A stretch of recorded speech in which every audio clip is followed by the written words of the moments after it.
And it was actually at the Banff Centre that I first met Jim.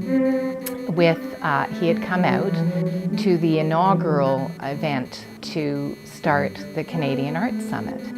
And Hal Jackman was the chair of Business for the Arts at the time. He sort of took me aside and said, "Sarah, I think Jim Fleck's your man. We need to get him on the board and we'll get him involved with the steering committee." And so Jim became chair of the steering committee of the Canadian Arts Summit. And one of the highlights of his career, I think, was creating the Canadian Arts Summit, which allowed the chairs and the CEOs of the top arts organizations across Canada to get together for 2 or 3 days and exchange all their thoughts and ideas.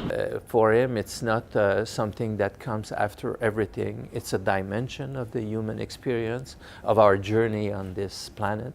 So you realize that he doesn't need to argue for a long time about the importance of it, because he demonstrates himself his own commitment to it.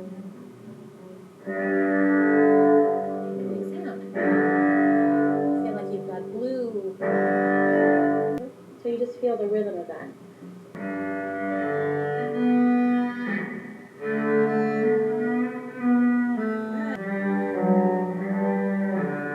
Yay! Yay! So Jim was always sort of the instigator. He was like the eminence grise of this whole movement, and not really politically aligned, as far as I could tell anyway, which was fantastic. He was just so well respected by everyone at every level, and he was just such a great go-between, because he knew the players politically as well as the players at a business level, and of course he knew all the arts community. And Jim, of course, turns on its head that old saying, when all is said and done, more will be said than will be done. Jim believes in getting it done. Well, I'm pretty rusty myself. Maybe 10 years ago, I don't remember when you received the Governor General's prize. I was in Ottawa with Peggy Baker, who was also one of the recipients. And she told me about the awards dinner, where, I guess to paraphrase, Jim was saying how the night before he was talking to Margaret, and he said to Margaret, "Margaret, could you ever in your wildest dreams imagine that I would be receiving this award one day?" And apparently Margaret said, "Honey, you're never in my wildest dreams."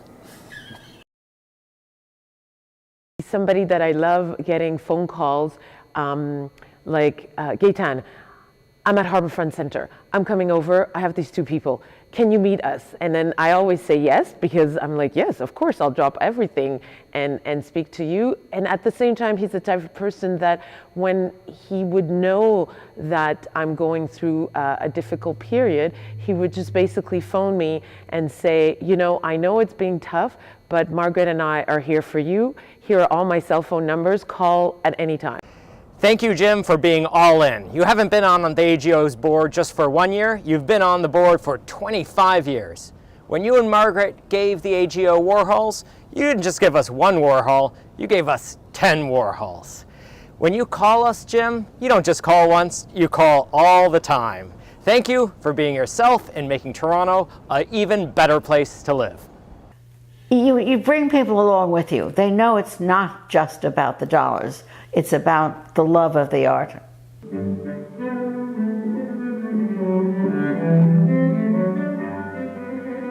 And I think a large part of the success that I have achieved with my executive team and staff of our 2 museums, quite honestly can be attributed to Jim's careful leadership and his stewardship of our institutions and his ability to work with people and persuasively get things done.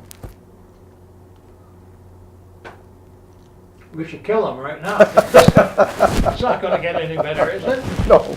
I think he invited me. I'm not sure if he invited me or he just informed me that I was going to be on the board of the Harbourfront Foundation, that I was going to serve on the Government Relations Committee of the AGO, and that I would be on the board of Business for the Arts. And in all three instances, I don't remember whether I actually said yes or I just got notices of meetings and I showed up. Jim has been a leading force for the sector in general. Whenever there were issues or challenges facing the sector, Jim was right there, Parliament Hill, to fight for the arts and fight for the message that the arts are an investment. It's not a spend, it's an investment. And if there's anything that I've learned, it's that never take no for an answer.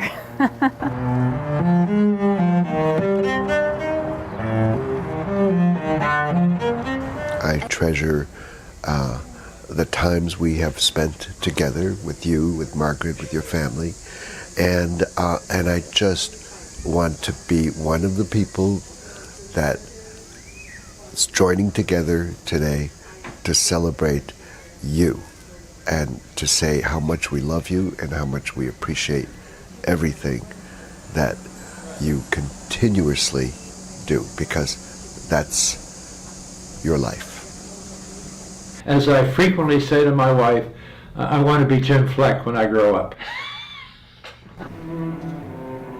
I'm sometimes asked if there's a secret to fundraising, because I've certainly been doing it long enough. Not really rocket science, it's really quite simple. It's a question of balancing passion and resources, in a sense that the more passion that the potential donor has, the more resources they're going to provide. And what you want to do is release that passion.